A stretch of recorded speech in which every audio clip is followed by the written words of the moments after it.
വാദം മുദബ്ബിറുൽ ആലം എന്നാണ്. എന്ന് പറഞ്ഞാൽ ഔലിയാക്കന്മാർക്ക് ലോകം മുഴുവനും നോക്കുങ്ങൾ നമ്മളെ പേച്ചവാദാപ്പത്.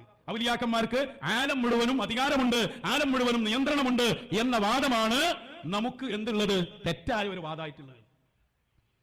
ആരായി വാദം കൊണ്ടുവന്നത്? നിങ്ങൾ തന്നെ. നിങ്ങൾ എഴുതിയൊക്കെ നിങ്ങൾക്ക് തന്നെ പോകുന്നത്. നിങ്ങൾ മേൽപോട്ട് ഇങ്ങനെ കിടന്ന് തുപ്പുകയാണ്. ഒക്കെ നിങ്ങൾക്ക് തന്നെ വരുന്നത്, ഞങ്ങളല്ലല്ലോ അതുകൂടെ കൊണ്ടുവന്നത്.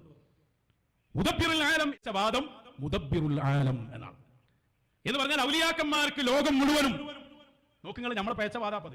ഔലിയാക്കന്മാർക്ക് ആലം മുഴുവനും അധികാരമുണ്ട്, ആലം മുഴുവനും നിയന്ത്രണമുണ്ട് എന്ന വാദമാണ് നമുക്ക് എന്തുള്ളത്, തെറ്റായ ഒരു വാദമായിട്ടുള്ളത്. ആരായി വാദം കൊണ്ടുവന്നത്? നിങ്ങൾ തന്നെ. നിങ്ങൾ എഴുതിയൊക്കെ നിങ്ങൾക്ക് തന്നെ പോകുന്നത്. നിങ്ങൾ മേൽപോട്ട് ഇങ്ങനെ കിടന്ന് തുപ്പുകയാണ്. ഒക്കെ നിങ്ങൾക്ക് തന്നെ വരുന്നത്, ഞങ്ങളല്ലല്ലോ അതുകൂടെ കൊണ്ടുവന്നത്. മുദബ്ബിറുൽ ആലം 18,000 ആലമും ഭരിക്കുന്നതും നിയന്ത്രിക്കുന്നതും മടവൂർ ശൈഖുന തന്നെയാണ്. ക്ലിപ്പാക്കിയിട്ട് സകല സ്ഥലത്തും പോയി പ്രചരിപ്പിക്കും. അതല്ലേ ഞങ്ങൾക്ക് വേണ്ട? ഇവിടെ ചില സുന്നികളായ ആളുകൾ മെസ്സേജ്, എന്നാൽ ഇങ്ങനെയൊക്കെ പറയേണ്ടിയിരുന്നോ, നിങ്ങൾക്ക് പറയാൻ പറ്റില്ല, മാറി നിന്നോ, ഞങ്ങൾ പറഞ്ഞോളൂ.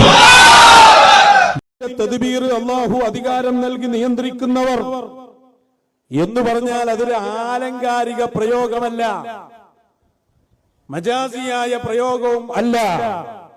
യഥാർത്ഥത്തിൽ തന്നെ ഇവിടെ നിയന്ത്രിക്കുന്നതും ഭരിക്കുന്നതും മടവൂർ ശൈഖുനയാണ്. അത് അല്ലാഹു കൊടുത്ത അധികാരമാണ്. യഥാർത്ഥത്തിൽ തന്നെ വാദം മുദബ്ബിറുൽ ആലം എന്നാണ്. എന്ന് പറഞ്ഞാൽ ഔലിയാക്കന്മാർക്ക് ലോകം മുഴുവനും നോക്കുങ്ങൾ നമ്മളെ പേച്ചവാദാപ്പത്. ഔലിയാക്കന്മാർക്ക് ആലം മുഴുവനും അധികാരമുണ്ട്, ആലം മുഴുവനും നിയന്ത്രണമുണ്ട് എന്ന വാദമാണ് നമുക്ക് എന്തുള്ളത്, തെറ്റായ ഒരു വാദമായിട്ടുള്ളത്. ആരായി വാദം കൊണ്ടുവന്നത്? നിങ്ങൾ തന്നെ.